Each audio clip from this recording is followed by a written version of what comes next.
They let it go to like early October, and then Mike Pompeo says, "Oh, in 10 minutes, I'm going to be in the press briefing room at State." When I was on my way down here, I said to her, I was like, "All right, I'm going for the press conference." She's like, "Okay, so how did Miss Piggy?" Oh yeah, oh cute. You didn't see You didn't see that? Okay, so right, so this was driving all of us up the wall for a solid 20 minutes because 20 minutes before they sent out the advisory about this thing, the DHS Sports account sent out an email giving like permit typing furiously, like DHS beat reporters today. What?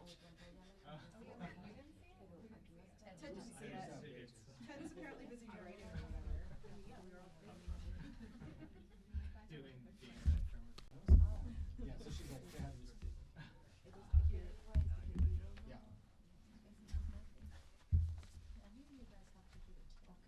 yeah. See, okay. Okay.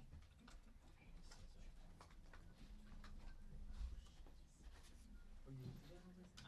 You went to that? Yeah. How was it? It was like there was nothing for like a daily. It was fine. She's maybe just online somewhere? Yeah, it is. His remarks were last night, and they were online. Cause I hear it now, cause they had it run to my arms with me, so I'm like, I'm Chris not gonna Krebs play with did, this. his I remarks hear were it one. more interesting. I'm Oh, really? Yeah. pleased that they Krebs didn't had, say, like, "Oh, press I'm sorry, you conference can't mechanism have it." at Yeah, I mean, his I was definitely waiting for it, Krebs yeah. elaborated on like And the thing is that I came from covering the climate change thing at the Capitol. Oh, yeah. So I flew paper here, ballots, wrote the story, the money and cap then money there's no used to signal here. send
Minutes, we're going to get started.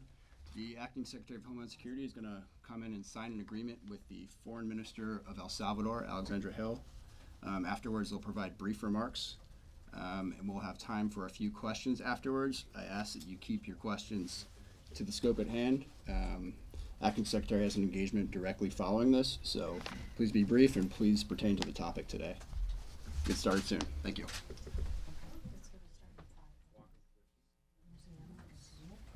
Hello, good afternoon.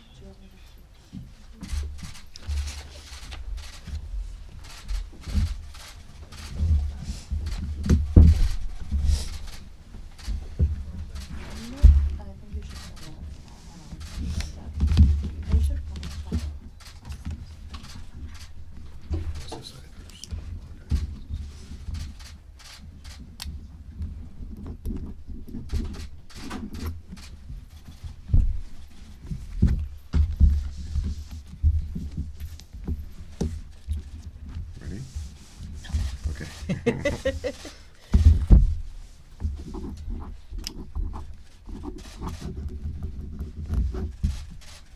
The Acting Secretary and Minister Hill are now signing a cooperative agreement between the United States and the government of El Salvador.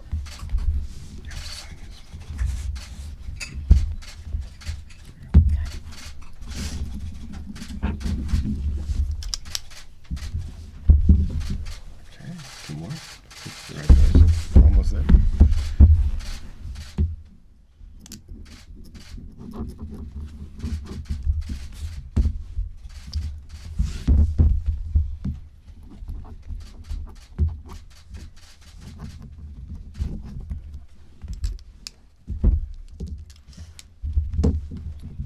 Felicitaciones. Yes, thank you.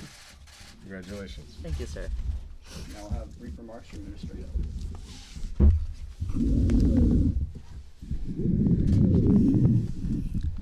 Good afternoon, everyone, members of the press. Sir, thank you so much for this opportunity and thank you for being here with us today.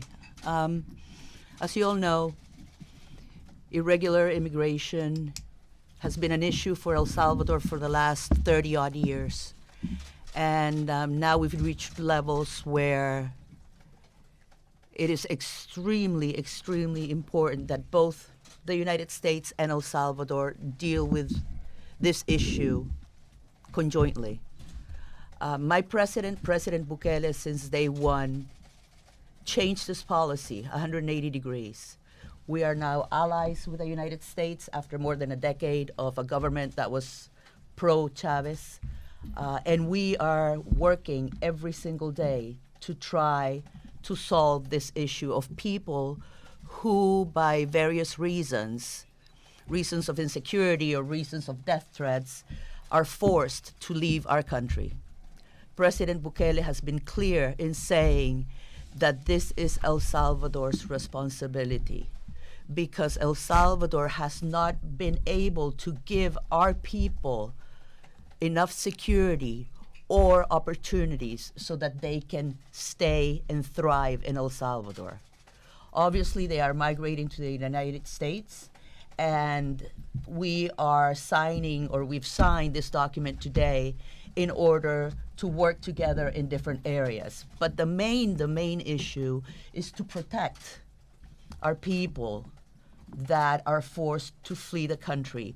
We are talking about giving them secure alternatives and finding and increasing legal alternatives to safe migration. This is what this general memorandum of agreement contains. President Bukele has worked since day one. We've been in government for 108 days, and we've worked since day one in two issues: increasing security, individual and collective security for our most vulnerable population, the ones that are forced to flee the country, and opening up to business and investment in El Salvador so that people will find that they can stay and that they have opportunities and that they can, again, grow in El Salvador, that their children are safe in El Salvador. But in the meantime, we cannot solve this problem in 100 days. In the meantime, we have visited, we have spoken with, and we have reached agreements with the United States to work in a win-win situation and deal with this together.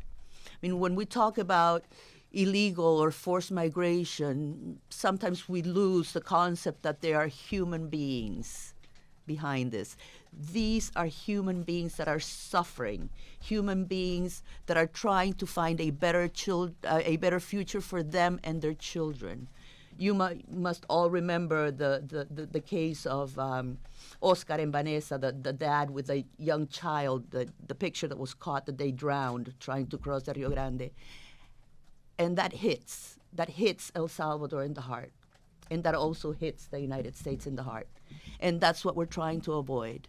So we are in constant communication, in constant coordination, and the United States and El Salvador, through this general agreement, are committing to working and to give the best of both countries in order for these people, or to avoid any situation like Oscar and Valeria's, to more of our people that need, that have no option but to risk their lives to try to find a better future. Thank you very much again, and I leave with the Secretary. Thank you. Good afternoon, everyone. Thank you, Minister Hill, for your words and for your continued partnership. Less than a month ago, on August 28th, that we met in El Salvador and signed a key agreement, a letter of intent with 4 different areas of collaboration. And this agreement today is one significant step forward under that agreement, and it was an honor to be hosted by President Bukele in San Salvador in a little more ornate setting than we have today. But it's very good to be here with you again. As Minister Hill outlined, El Salvador is a critical partner for the United States in promoting the security and prosperity of Central America and has been a reliable partner in the Northern Triangle. Indeed, on the migration issue, the shared responsibility that you just heard Minister Hill articulate is absolutely essential to make progress. And President Bukele has stated that he intends to end forced migration within his term for economic or security reasons, a very powerful commitment to the Salvadoran people.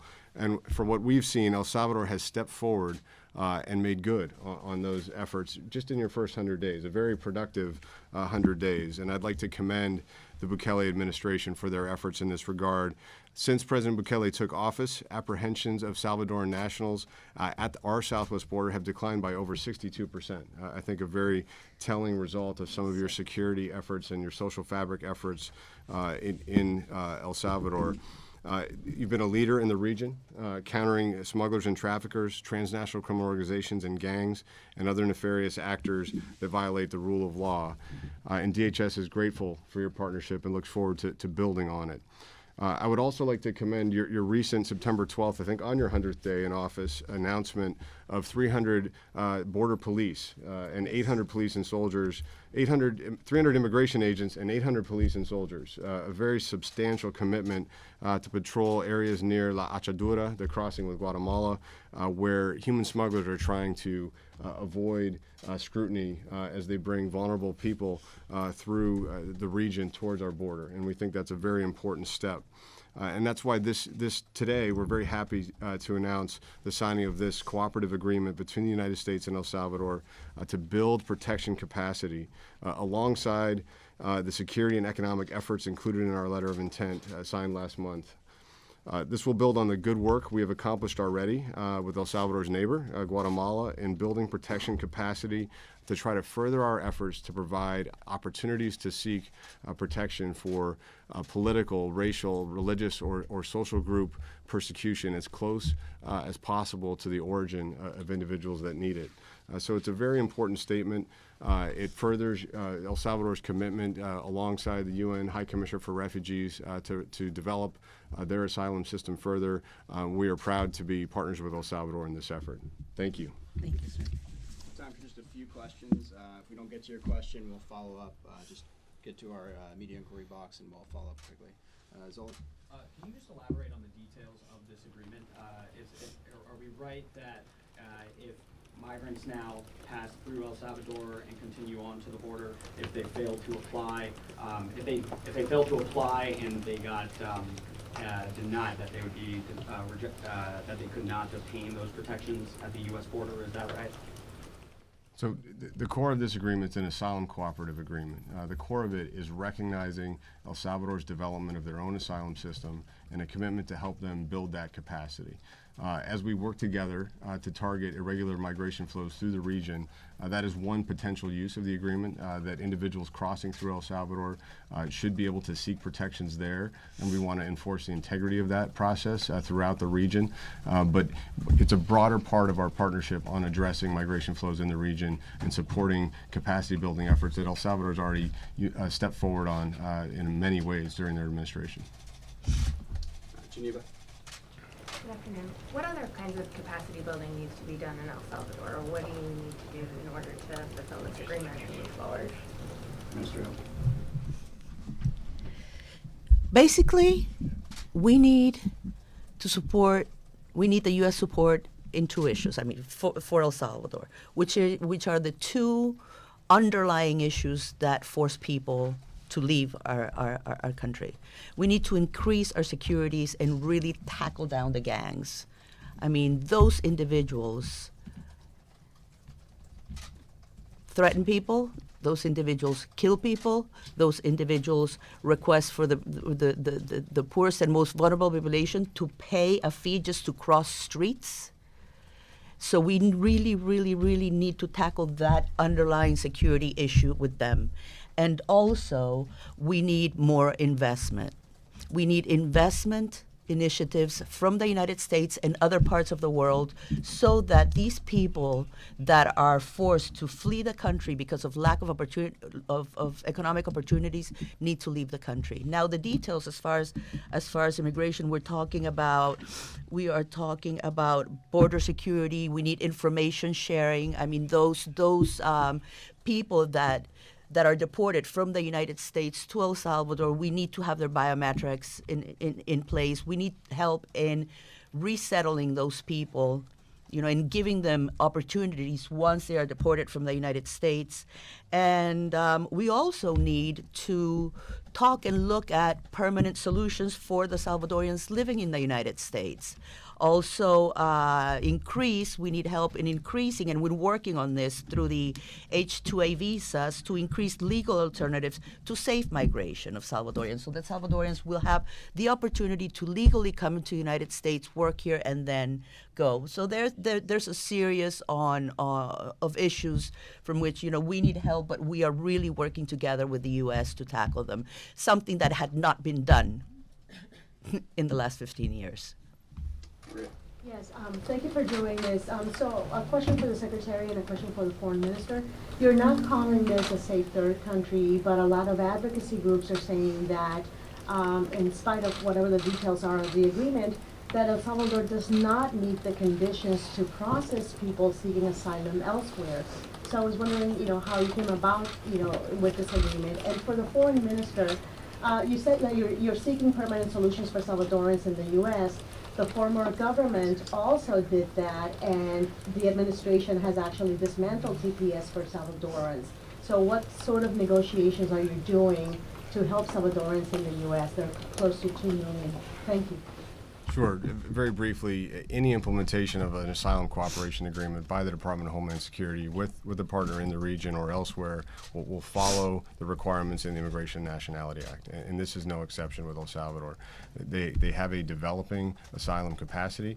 We seek to support that and recognize it, and we seek to partner operationally where appropriate on ensuring that we can address irregular migration flows and the criminal organizations that profit from them in the region. Okay, Maria. Right? I'll do it in English and Spanish. Thank you. First of all, a favor to all of you. Do not compare us to the last government or to the last administration. They are black. It's like black and white. Complete opposite. President Bukele changed our policy 180%. They were pro-Chavez. They were anti-U.S. The ambassador did not even speak English. They had no relationships with the United States. They were clearly anti-U.S. Our biggest ally within the Bukele's administration is the United States. We need to reconstruct and rebuild our relationships with the United States. The TPS is temporary, but there are also other measures that we are working on to find a permanent solution to this issue. We are talking about 196,000 people, Salvadorians, that have a legal status in the United States. 95 of them have jobs. 53% of them have mortgages. There are 200,000 Salvadorian, U.S. Salvadorian children, and these people have deeply, constructed or built roots within U.S. communities. They provide business, they provide employment to U.S. citizens. So they're hard workers. There are people that put their hand on their hearts to sing the national anthem of the United States and put their hand on their heart to sing the national anthem of El Salvador. They are people that have been, pay Social Security, they pay taxes, they have loans. They're hardworking.